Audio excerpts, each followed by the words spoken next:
substantially. But the expectation from the government or from those funding bodies has changed manyfold. Now it's not just about publishing your output, right? Now it's about quality publication. It's about the ROI. It's about doing your research work fast and there being a quick payoff also, right? So there is a higher standard of accountability and transparency for the research work that you are doing. So what is the need of the hour? As a researcher or as an institute, you need to identify your strengths and weaknesses quickly. What works, what does not work, pivot if it is not working, right? So you need to accelerate your collaboration and I'll tell you why I'm specifically talking about collaboration a little further, but accelerate your collaboration, secure more funding, and ensure that as an institute, you retain and hire best-in-class researchers. So why has it become so important for academics to compete? I think over the last few years in India, it's been picked up primarily because of NIRF. Now, what happens if you improve on your ranking, it automatically impacts your reputation. So if you have a good ranking, you're able to attract more talent as in the field of professors or even students. If you have good researchers and good students, what happens is they're able to secure more funding for their research work. If they have more funding, they are better equipped to do better research work. If they do better research work, automatically the rankings improve, because research is a very crucial metric in the ranking metric, whether it is Times Higher Education, whether it's QS World Ranking, whether it's NIRF, they all have a very significant weightage towards the research aspect. Once your rankings improve, your reputation improves, you have corporates seeking to come to your institute, whether it's for academic corporate collaboration, whether it is to hire students. When your rankings improve, students also come to you, and that also helps you boost your funding situation, right? So it becomes like a catch-22 situation where one actually affects the other continuously. So, and like I said, I think now with the introduction of NIRF in India, there's been a change in attitude of the institutes and researchers in general, right? Where earlier it was, yeah, we know we are the best, we are publishing in good quality journals. Now it is not just a hypothetical situation out there. Now everyone is looking at a more evidence-based approach.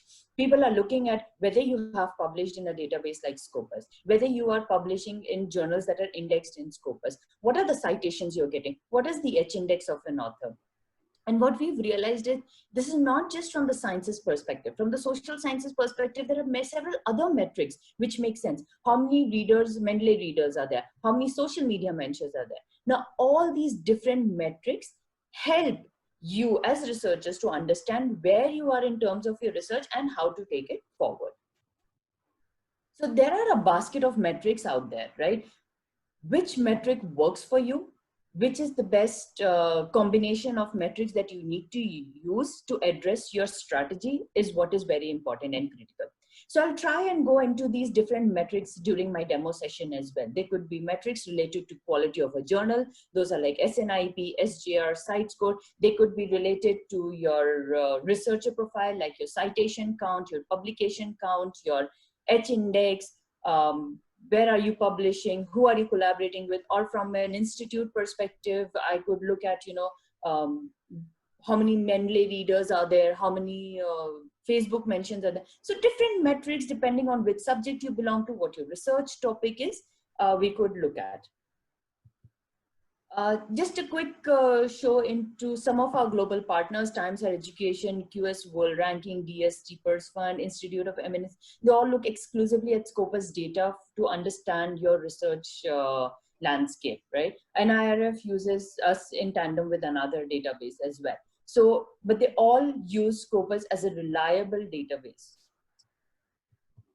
So a quick introduction into Scopus. Now this is slightly the theoretical aspect before I jump into the demo session, so that in case someone has not heard about Scopus or is not aware of Scopus functionalities, I'll quickly run you through this part. So Scopus is one of the world's largest abstract and citation database of peer-reviewed literature. The database comprises of content from 5,000 plus publishers. So I'm talking about 24,000 plus journal titles, 221,000 plus books, conference papers, patent information. Now, all this data is curated to create unique author profiles. So as long as you have published even a single paper in a Scopus Index journal, a unique author profile is created. This data is then curated to create affiliation profiles. So we now have more than 70,000 plus affiliation profiles also in Scopus. So when you start searching for your institute name, it drops down automatically.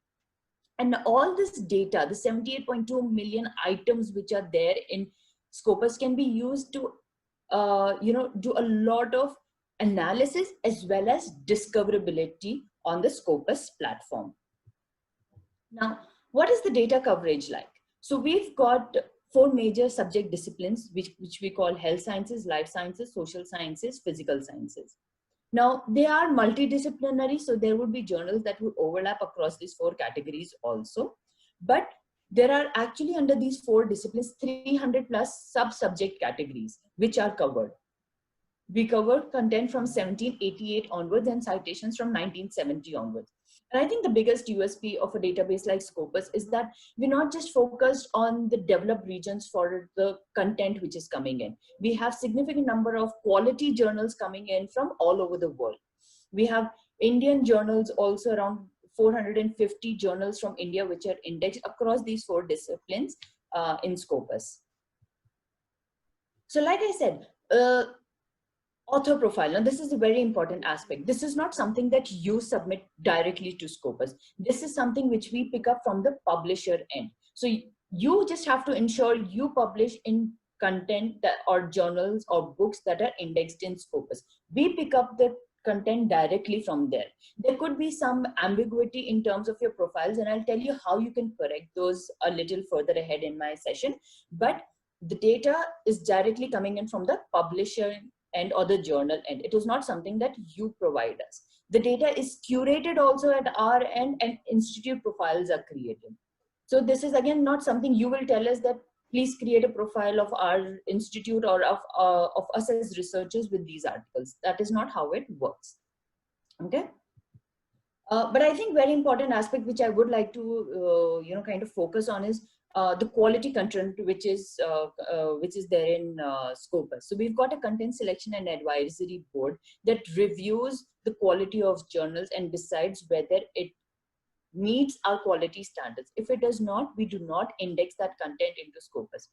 Also, it's not that once we have indexed a journal, we forget about it. We are continuously re-evaluating journals also, which we feel have dropped in terms of quality. So we've got algorithms running in the background to highlight these sort of journals. We also rely on the researcher community to tell us that I've come across this journal which is Scopus Index, which we feel is not of good quality. So both these aspects we take into consideration and reevaluate these journals on a regular basis. If we feel that they have not met our quality standards in the review process, we do discontinue them. So I always request researchers whenever I'm giving a talk is that make sure when you are about to send your paper out that the paper or the journal is indexed in Scopus. Visit the Scopus platform. If you do not have access to Scopus, go to the Elsevier website and make sure that the journal is indexed in Scopus before you push it off. You do not want your hard work to get lost, right? So make sure a journal is indexed in Scopus before you push out your paper to a particular journal. So now a little bit about the analysis that I was talking about. So if I look at what the publication trend over the years for India has been, right? And I talked about this, that India has significantly grown in terms of its publication output. India is now number 5 if I look at the data over the last 5 years in terms of its publication output. So in 1996 we were at 21,663 publications. In 2019 we are at 186,892 publications. So we've been growing significantly when it comes to our publication output. But I think when it comes to the quality aspect, there is much left to be desired. So this analysis, this sheet shows me the top 10 countries over the last 5 years, what their publication output has been, and the field-weighted citation impact. Field-weighted citation impact is a normalized metric where 1 is the global average. Anything above 1, that means you're doing that many times better than the world average in terms of quality of your publication. Below 1, that means you're doing that many times below world average in terms of quality of your publication. So if I look at the top 10, India is at 0.8. What does that mean? We are doing 20% below world average in terms of quality of our publication. So whereas we as the Indian researchers have improved on the number of publications, I think it is now time for us to focus on the quality of what we are publishing as well. Because if you look at China, they are also at 1, US 1.44, UK at 1.57. So among the top 10, we are the least. Even if I expand this to the top 15, we are still the least, right? So now as researchers in the Indian community, it is the onus is now on us to improve the quality also of our publication. So how does the world view you? You know, you as researchers have to make sure your author profiles are complete.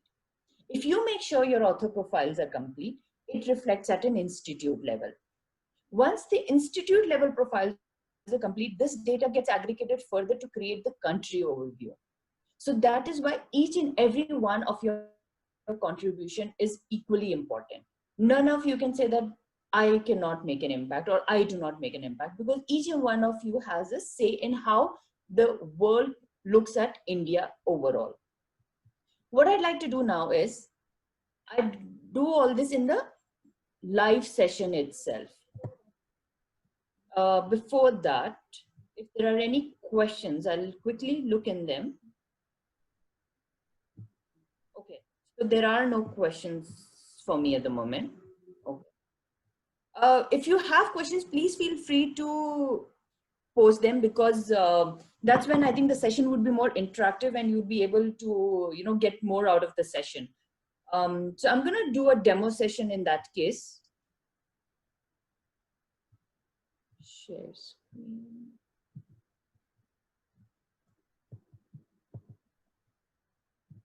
All right.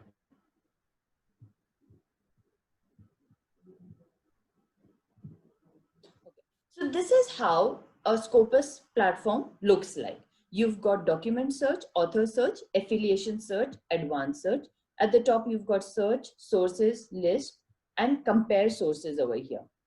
So what I'd like to do is I'd like to go with author search. And because I said that is where we start in our pyramid, right? Now I'm just going to put in a random name over here and search. Now, you can do very specific search. You could put in your author's last name, first name, along with the affiliation name to get the exact author profile. Or if you have an org ID, you could put in your org ID over here and search for an author as well.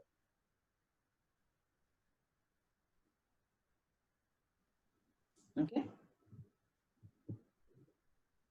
So let me take up Rajendra Kumar. He's from IVRI. Okay. Let's look at his profile.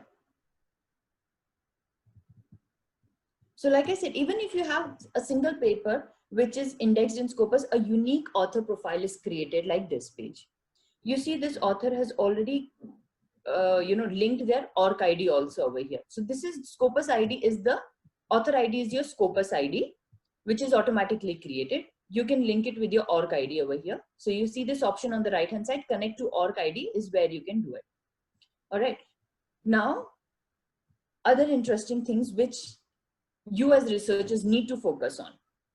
What happens, sometimes you would have published in the name of R.K. Singh, sometimes Rajendra Singh, sometimes Rajendra K. Singh. Now, all these different name variants, what happens, Scopus in the background does not know that they are the same profile names, right? Because if I just put in R. Singh, you saw there were more than 6,000 profiles named. So by default, it creates different profiles. Now, you as authors, while you cannot submit that, you know, these are the papers I have written, so please index them. But what you can do is make sure that all these different name variants are captured. You can go into edit author profile or connect to org ID and combine all these different profiles into one. So what happens, there is a comprehensive single profile for you as an author. So the picture that anyone sees of you as an author is complete. You can see there are 596 documents with 8,410 citations with an H index of 10. Now, what would have happened if half his papers were under a different name, half his papers were under a different name, the profile would be diluted. You would not see the entire list of publications which he would have had, and thus the citations would also reduce, and the H index also for this author would also come down, right? The other thing which is important over here as an author for you to make sure, you would have not been only with this one institute. You might have done your PhD with some other institute. You would have been working as an early researcher in some other institute. Now you're with some other institute. So you as researchers have to make sure that your profiles are complete over here. All your affiliations are being captured. Again, for the very same reason, because you want outsiders, or when you're looking for a career growth, or when you're looking for collaboration opportunity, that your profile as a researcher comes as complete, right? So you can make sure that all your different affiliations are being captured over here. So as a researcher, your profile is complete with respect to all your research work, whether it was done in another institute, whether it is with the present institute, whether you've used different combination of your names or different combination of the affiliation names. So you ensure that your profile as a researcher is complete. Because once you do this, this will reflect at an institute level also. Okay, now over here I can see and across which subject categories has this author been publishing as well. If I go further down, I can look at this author's publication and citation trend over the years. All right, I can look at the list of all the papers that he has published over the years.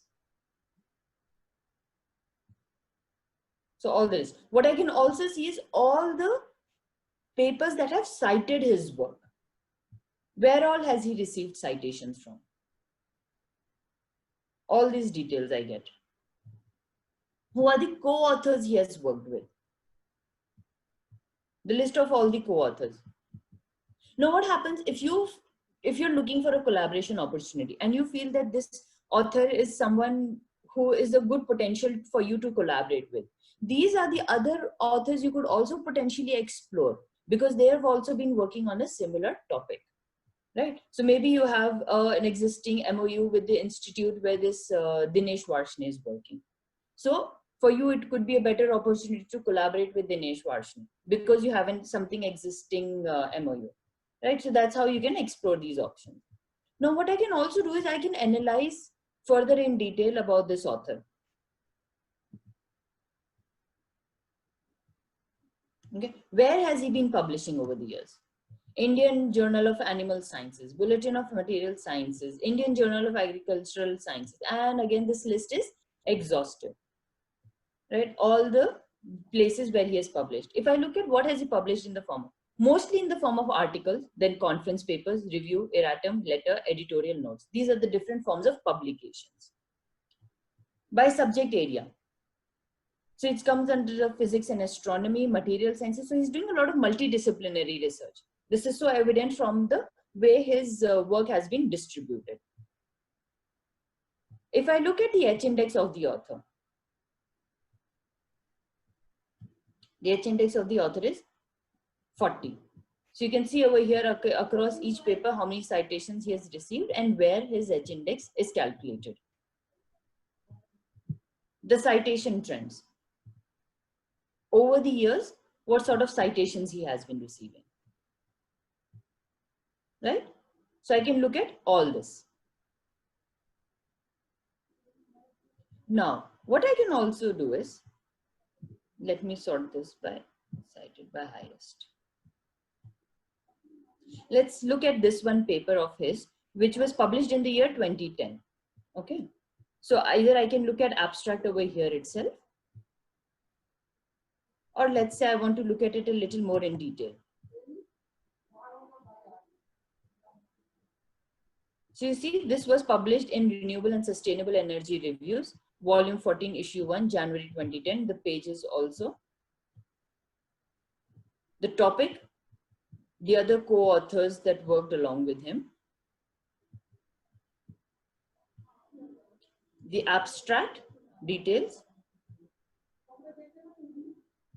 So topic of prominence is something which is a feature which we've included over here. We look at, the top 100,000 most trending topics. Now, this is not in terms of importance, but it's in line with the prominence. How much is it being researched upon, right? So we've picked up the top 100,000 most trending topics, and we realized that his topic is contributing towards plastic oil waste and pyrolysis, this particular paper.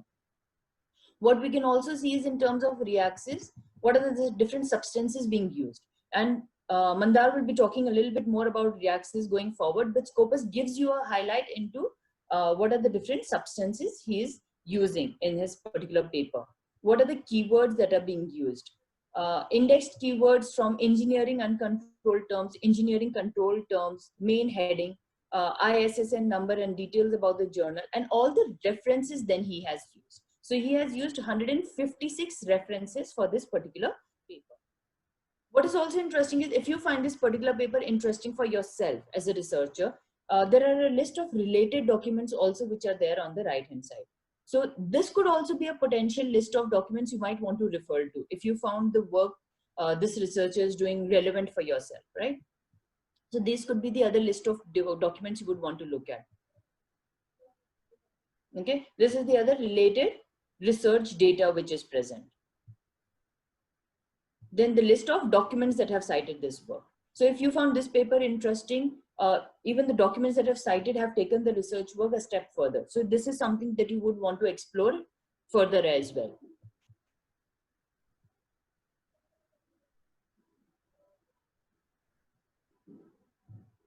Now, if I look at it from further metrics perspective, I talked about the field weighted citation impact. So this particular paper has a field weighted citation impact of 1.49. So that means 49 times better than the world average in terms of its quality, right? In this particular field. Also, if I look at how many Menlo readers are there, how many EBSCO link outs are there, how many EBSCO abstract views are there, Facebook mentions, Twitter mentions, all of this also are captured for every paper, right? So for this particular article, you can see what his other metrics look like. So like I said, if you're not from the sciences background or you're from the social sciences background, you might see that citations are very lagging. They're not as high as they are in the physical sciences domain, but you have these other metrics which you can then look at and explore. You know, there is a very significant or strong correlation between views and citation as well. So the more specialized a discipline is, the stronger the correlation, but the more generic a topic is, the correlation is not that high, but it is still around 0.5 on an average. Right? So it still gives you an indication of how your paper is being viewed. So this was a little bit from an author perspective. Now to understand the author profile is very important, and that's why I spent some time going into it in detail, because this helps you understand how you can take a collaboration further, how you could understand, how the collaboration metrics work, who could you collaborate with, where could you look at other potential work from other authors. So this helps you identify and understanding the researcher profile. Okay, next what I'd like to do is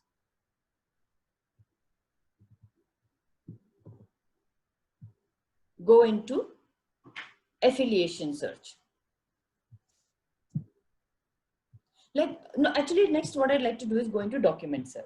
Let's say now I'm a researcher, because it goes in line with what I was doing. Now let's say I'm a researcher who's working on nanotechnology. Now this is a very, very wide term. I've selected, I've got all these options over here, funding, conference and all that. I'll say I'll stick to article, abstract and keywords, and I will search. So when I search with a generic term like nanotechnology, I get 167,475 document results. So I've just taken an example. It could be any term which I could put in over there, right? And I can do my search. Now, when I look at these 167,000 plus documents, if I look at my left-hand side, I can refine the results, whether it is open access or not, over the years, what the publication has been, who are the top authors in this field. If I look at it by subject area, whether it is engineering, material science, physics and astronomy, chemistry, and so forth. Publication stage, whether it has been published or it's article in press, because Scopus does capture article in press, and Scopus is updated on an everyday basis. So what you see today would not really be relevant tomorrow because Scopus has been updated.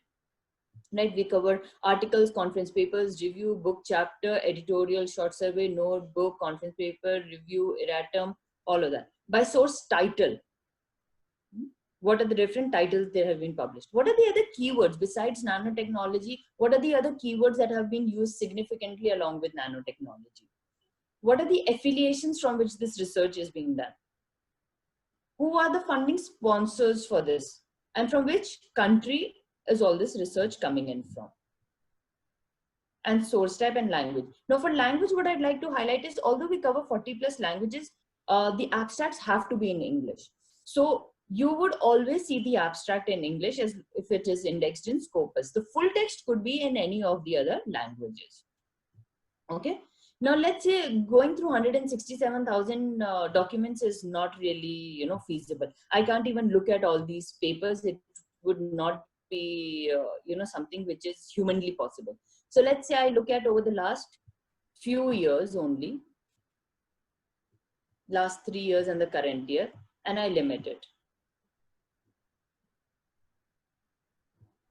Now I've come down to 36,000 or close to 37,000 documents. Going through 37,000 documents is also not physically possible, right? So let's say I want to look at what is happening in the field of material sciences, engineering. And I will say I want to look at what is happening in the field of nanotechnology and nanoparticles, with content only in English, and I limit to. So you see, from 167,000 plus documents have come down to 2,675 documents. This needs further refinement because honestly, you can't even look at 2,675 documents while you're doing your research. Okay, that's still too many papers to go through. But let's say now, for the time being, I'll stick to this 2,675, and what I'll do is I want to analyze this a little bit. Now, when I say I want to analyze this, I want to maybe look at who are the authors that are doing research in this field. Okay, I can pick and choose the authors over here. I've got the exhaustive list over here. I can pick and choose the authors. I can go into their profiles over here. I can see these profiles in further detail. And I can see which author could be potential for me. You see, I picked up one author and I get his entire profile. Or I want to maybe look at it from, let's say, a country level. Which country is doing maximum research? I see India is also doing significant number of research. Let me look at India's profile. How much nanotechnology, nanoparticles research has been done in the last 3 years from India. It's 281 documents. Let's say I want to look at who I can potentially collaborate with over here.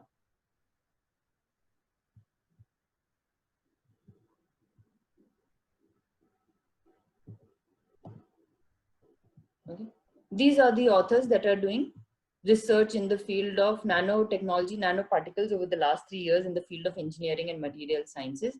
This is the entire list of authors. I can pick and choose these authors and I can review their profile.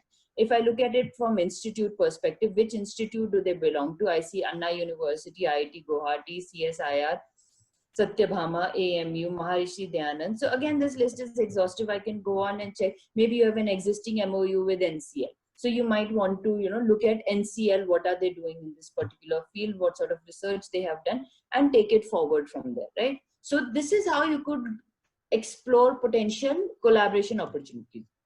What you can also do is, where are they publishing in this particular field? Are these potential journals you could also explore, right, for yourselves? And I'll talk about compare journals a little more going forward. Also, if I look at it from funding specification, which funding body is funding research on nanotechnology and nanoparticles? UGC has done it, DST Kerala has done it, DST India, Science and Research Board, University Grants Committee, Council Scientific of Industrial Research, Bangladesh Council of Scientific and Industrial Research, and you can explore which are the papers that have been funded. in this particular topic. Now, if they funded this particular research on nanotechnology and nanoparticles, and you are taking that research forward, these could be funding bodies you could reach out to as well to understand, how you could leverage them for funding opportunities. So this gives you an indication from the funding perspective, who you could reach out to in your particular field. Again, I've just taken the example of nanotechnology. It could be any example that you could have picked up over here. Okay. Now, if I go into affiliations, now this is what I was saying, that as long as you have a profile in Scopus, it automatically collates data and creates affiliation profile also. So I'll take up the example of D.Y. Patil Institute of Pharmaceutical and Sciences and Research itself. And as you can see, in the drop down itself, names start coming in. So you don't need to put in the exact name also, right? I started putting D.Y. Patil Pharmacy. So it didn't have to be Institute of Pharmaceutical Sciences. So if I look at this profile, I see there are 288 papers from 251 authors. Publications are obviously most in the field of pharmacology, then in medicine, then chemistry, and so forth. Who are they collaborating with the most? Modern College of Pharmacy, University of Kashmir, Pune University, Indira College of Pharmacy, Marathwada Mintra Mandal's College of Pharmacy, and so forth. Now, Barbara Ann Karmanos Cancer Institute is the first international collaboration that I do see over here, right? Now, it is very important that you collaborate internationally, because we've seen that there is a very strong correlation between international collaboration and the quality of your publication. Because the more you collaborate internationally, the more visibility you get. The more visibility you get, the more citations you get. And thus, the quality of your publication also gets improved or increased that way, right? So that's why it is always a good thought to explore the potential for international collaboration. If it is not feasible, then you look at potential national collaboration opportunities and then institutional collaboration opportunities. I'm not saying you should not do institutional collaboration at all, but you should try and work out with an international collaboration prospect as well. Okay.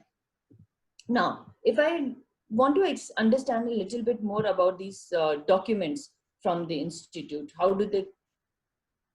So all the analysis that I did at a nanotechnology level, at a document search level, is something which you can see over here as well. All their authors, which subject area, whether it's final article in press, document type, which title are they publishing in, what are the keywords that are being used a lot? IC control study, unclassified drug, animal experiment, animal model, rat, male, all of this.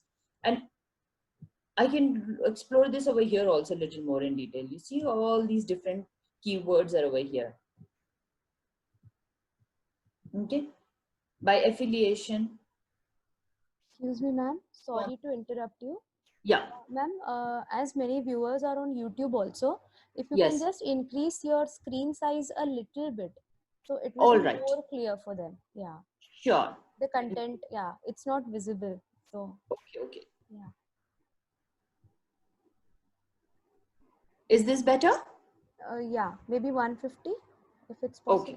Yeah. Sure. Thank you, ma'am. All right. Thank you so much. No problem. So I would have to now move a little bit back, bit of back and forth, but that shouldn't be such a major issue over here now. All right. So now let me do some analysis over here. With the analysis I did at document level, I can do at an institute level also. So over the years, what their publication and citation trends has been. Now the graph might not come very clear right now because I've zoomed it at 150%, but you'll get the gist. They started publication in the year 2004, and over the years, this is how the publication trend has been, right? So they've not been very stable in terms of the publication output. They've increased, then they've declined. So it's been an up and down turf for them. If I look at the authors, who is publishing? So I've got the list of all their authors, right? I can pick and choose the authors I want to populate in my graph. So as an institute, you might want to, put in a graph of a particular department and compare them or benchmark them. So that's how you can do it as well, right?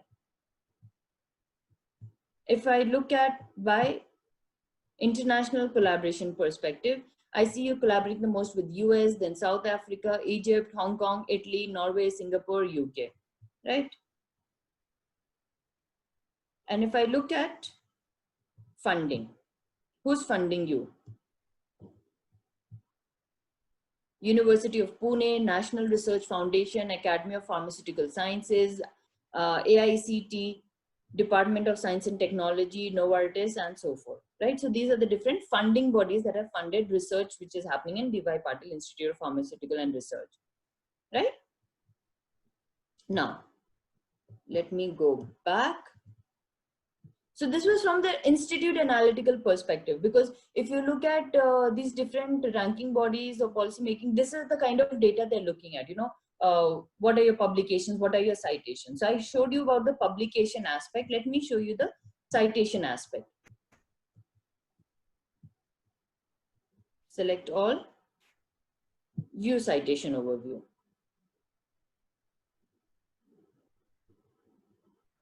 So your 288 documents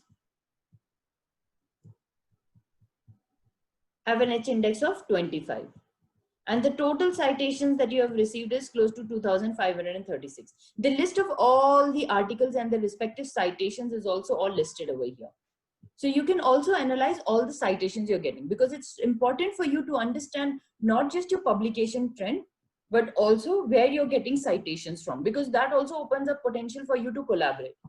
You can also exclude self-citations and update this graph. Okay. Now let me explore a little bit more in terms of citation. View cited by. So 2,355 documents have cited the 288 results. Now look at it in a graph form. Who is citing your work?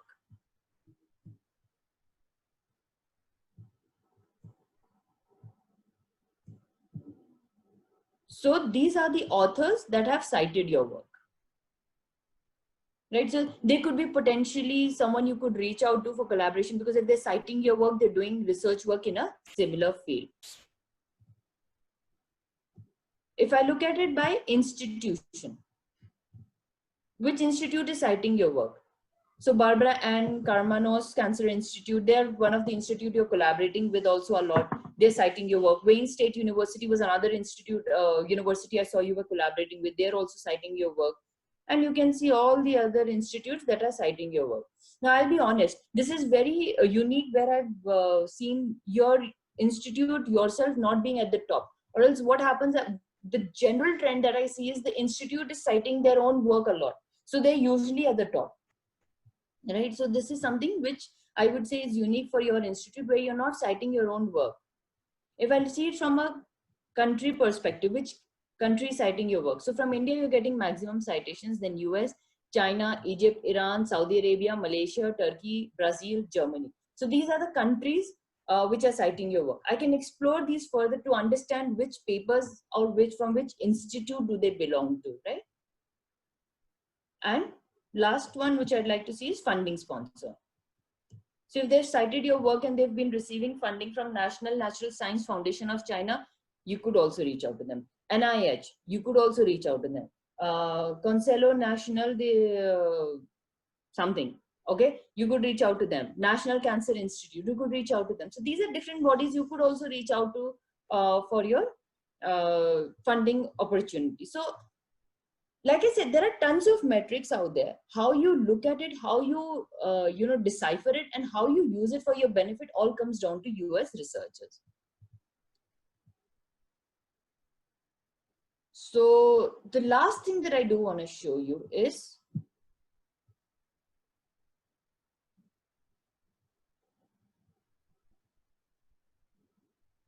actually the second last thing. So I've quickly shown you document, author, and affiliation searches. Sources provides you the list of all the titles that have been indexed in Scopus.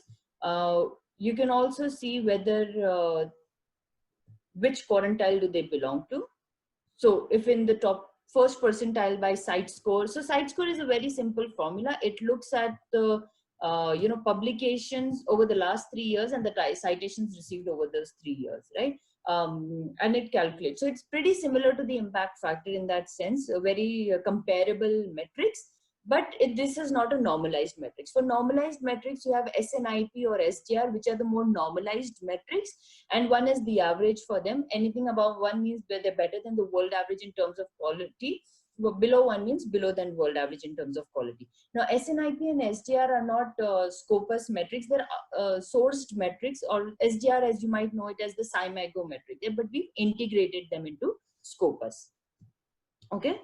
So you could get the entire list of titles which are indexed in Scopus over here, whether they're journals, whether they're book series, whether they're conference proceedings or trade publications. So all this list is over here. And this is what I was saying, that you need to make sure you check whether a journal is indexed in Scopus or not before you decide whether to publish or push out your paper in that. You can look into each of these journals and get a better understanding of its detail. So this Reviews of Modern Physics, right? It has been in Scopus from 1929 to 2019. It does not show present. So that means in 2020, it is not indexed in Scopus. Maybe they've discontinued, or maybe they are in review by the CSAV board, but currently they are not in Scopus, right? You can see who the publisher is, the ISSN number, their site score, their site score rank, their SNIP, SGR metrics also, right? So you see all these. You can view all the list of documents that they index, right? So all of these details for every journal is there.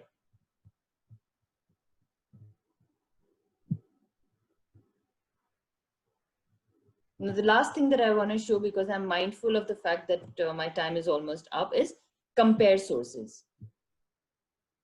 Now, what happens in my particular field of research, let's say, I'm just taking an example again over here, right? I'm just taking nanotechnology again because I use that as an example. Now, all the titles which have the term nanotechnology, I am listing them down. Now, this is this is not the right way to search, right? You would not do your search like this. You would have very specific journal title names that you would actually pick and choose and compare. Now, I'll pick up a few of these at random.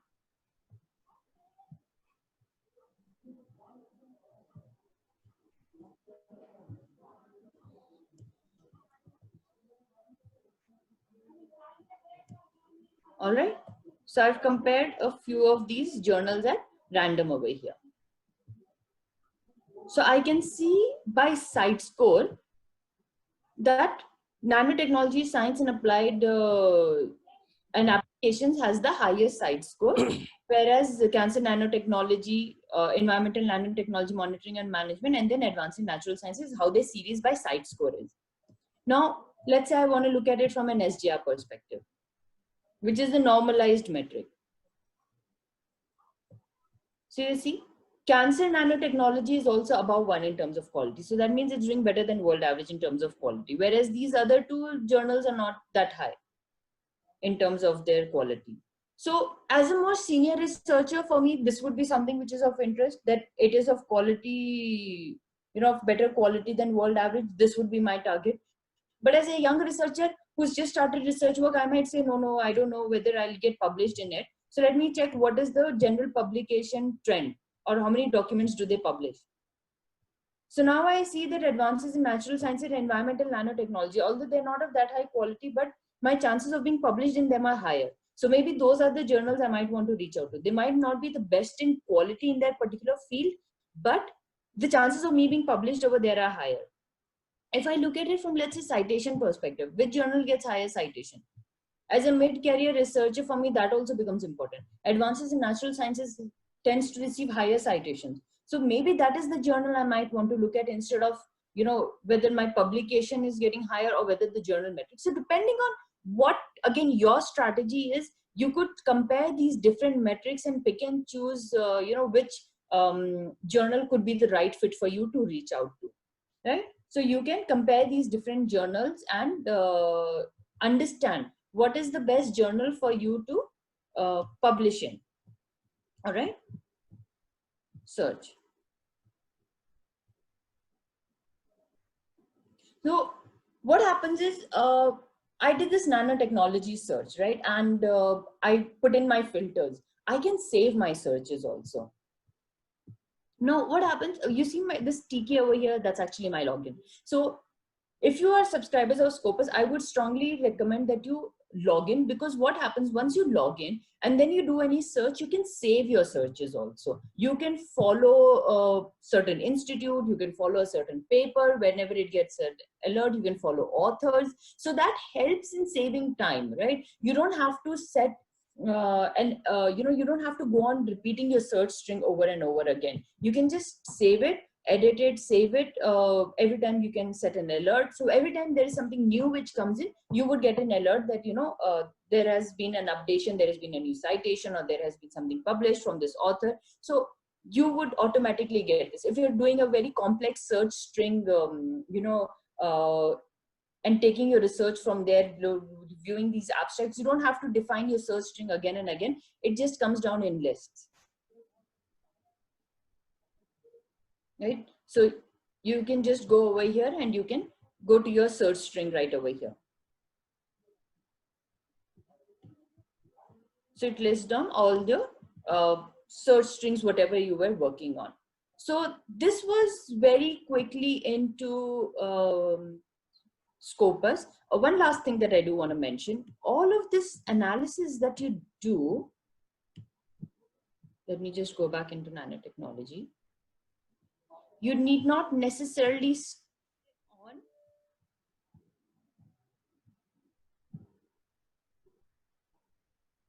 Scopus.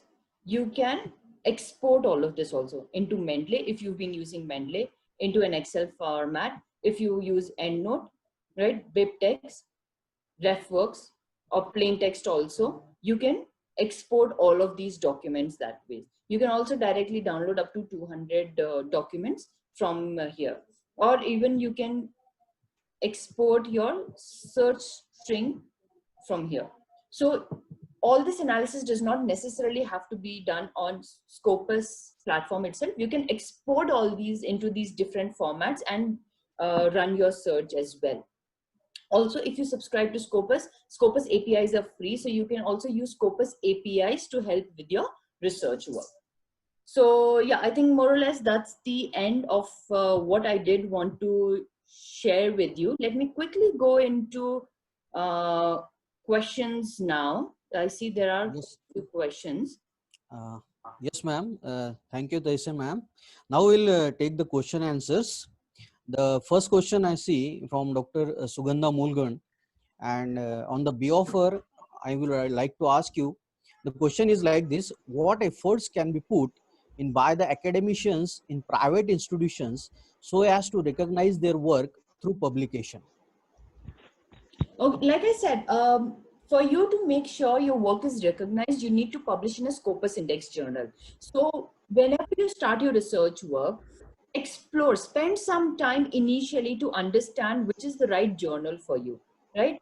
Then spend some time looking at potential collaboration opportunities, right? Spend some time to understand funding opportunities. So initially, before you start working on your research work, do your exercise of homework, to understand what are the basic criteria you want to look at or you want to consider. So always, like I said, and the most important thing is make sure that the journal is. So you could do that either on the Scopus platform directly, or on if you Scopus, you can do it on the Elsevier web page. Let me do one thing, and I'll drop it into your chat box itself. Yeah, yeah. Is the home page where you can get the list of titles that are indexed in Scopus, and also the list of discontinued titles. So you make sure that you do not publish in journals that are discontinued also in Scopus.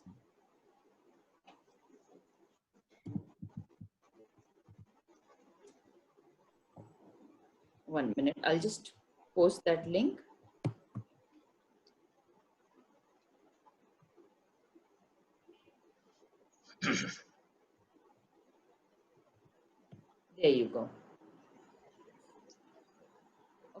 So you can actually go to the Elsevier's homepage, spend some time on the Scopus home. You would even get the list of all the journals which are indexed and books also that are indexed in Scopus. Thank you, madam. Thank you for a nice explanation. Now I request Dr. Vandana ma'am to ask her query. I'm going to unmute Dr. Vandana. Uh, Thank you, Afroz, for taking us through the virtual tour of Scopus. Very well done. Thank you.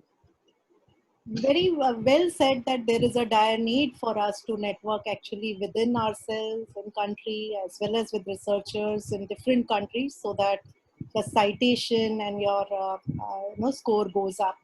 I had one or two minor questions.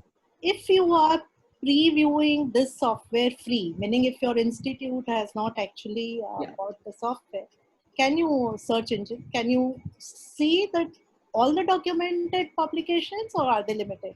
No. So if you do not subscribe to Scopus, what we do have is an author preview page. So as an author, you can look at your top 20 publications only, but you can't do all the analysis and you can't see the rest of your papers as well in it. So it is limited to the top 20 papers of a particular, of any author that you would want to look at. So it's an author preview is what you get an insight to. Okay. And of course, due to limitation of time, you couldn't show us what do you get in advanced search tab. So could you just elaborate a little more on that? So advanced is basically, like I said, when you want to do more complex searches, whether it is, you want to use more and ors, you want to use, particular pub text, you want to use months, so there are a significant number of options over there. You want to do it by a particular sub-subject category. So you want to look at a particular ASJC code. So all these options are there in your advanced search. So very refined search is something that is possible on your advanced search. Thank you so much. Tanaji, one more question if you permit. Yeah, ma'am, please. So when you were actually showing us how to go about doing it and you took DY Patil's, this college itself as an example, no? Yeah. In international collaboration, I could see a last tab like undefined. So Yes. how is that picked up? Is it the authors who have not given credit or? No, it's because sometimes authors don't mention their affiliation name clearly and it's been published as a co-author, and that's why there are some metrics which do not get filled up. So that's why, although there was a significant number of undefined, it was because of this reason that the authors not given their affiliation names, and they are not the first author, second authors. They usually many authors and the co-authors get missed out that way. Thank you so much, Afroz, for clearing all the doubts. Thank you, Vandana Patrawade madam, for asking the most of the questions are same most of the participant had that you have asked. Now the next question to Taisin madam is from Dr. Ritesh Bhole. Now I unmute Dr. Ritesh Bhole also. Dr. Ritesh. Okay. Hello. Yes, Hello. sir. Please ask your question. Yeah. Firstly, Taisin, thanks for your informative session and let us know about a lot of hidden features of Scopus. My question is that how a particular journal is indexed in Scopus? What the criteria Scopus follows for that particular journal? Okay. So, and I'll share that link also. Anyone can suggest titles. Okay. There is no limitation that you can suggest only n number of titles. That is also not the case, right? So you can suggest titles. Once titles are suggested, there are a basic set of criteria which we call the minimum set of criteria. Like, the journal should have been online, it should have been in publication over the last 3 years, it should have regular publication, the abstracts are in English, you have your, what do you call it, plagiarism guidelines posted online. So all these different aspects, these minimum criteria, which you'll find on the link which I'm talking about, are mentioned on that web page, right? So if these minimum criteria is met, then it's filtered through and goes on to the content selection and advisory board. Now, this content selection and advisory board comprises of eminent scholars from around the world across different subject categories. Now, they actually sit and review these journals and look at them and decide whether they should or should not be indexed in Scopus, whether they meet our quality standards or not. Now, the CSAB board is something which is not Elsevier members, right? They're not paid for it. So this is something which they're doing, as a cause, to ensure that the database is robust, right? And it's not that the same board continues. So every couple of years, the board gets reshuffled also, Okay. right? So they are the one who finally give their final go ahead whether a journal can be indexed or not in Scopus. That's how it works. And this is the same for reevaluation also. Okay. Thank you. Thank you, Ritesh sir. Madam, because of the limitation of time, there are many questions from Zoom chat box and also from the YouTube live streaming we are now. We are having many questions from YouTube also. So we will take some question from YouTube channel. Now I request Dr. Harshad Kapre to take over the session for YouTube questions. Hello. Thank you, ma'am. Thank you.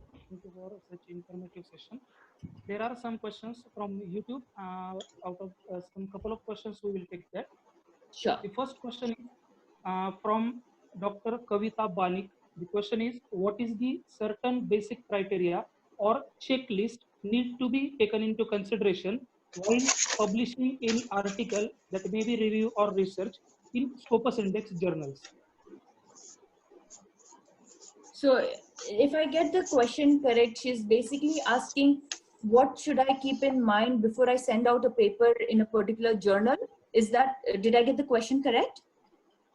Yes, yes, ma'am. Yes. Yes, yes, same thing. Yeah. So the basic criteria that she has to look at before sending out a paper, I think, like I mentioned, the first most important thing is whether the journal is indexed in Scopus, right? Now, again, depending on where she is in her career research, what sort of journal does she want to target? Because if she's an early career researcher, targeting the best quality research and expecting her paper being published over there, I'm not saying is impossible, but is slightly on the difficult side, right? So identifying the right journal also then becomes important, because what happens, you can't send your paper out to multiple journals. You can send it out to just one journal at a time, and then you have to wait for them to revert back whether it is accepted or rejected. So to make sure you do not waste your time, by sending out the paper to the wrong journal, then it gets rejected, then you send it to someone else, it wastes your time, right? And someone else would have done a research in that same field and would have published the paper. So make sure you identify the right journal and push out your paper in that is key. Oh, thank you, ma'am. Thank you. One last question we will take from YouTube channel. What is the exact difference in between SCI and ESCI, Emerging Source Citation Index? Whether they both are, means exactly what is the significance behind it? So, I would honestly not be the right person to answer that because I look after Scopus as a database. SCI and ESCI are modules of Web of Science database, which is another database of abstract and citation. And I don't really know a lot of details about the ESCI, which is their Emerging Source Citation Index. SCI is their core, which has around 13,000 titles, and Scopus has 24,000 plus titles. So that is the basic difference between, like I said, between Scopus and Web of Science. Thank you, ma'am. Thank you for such a nice informative session that would really helpful for as academic researchers.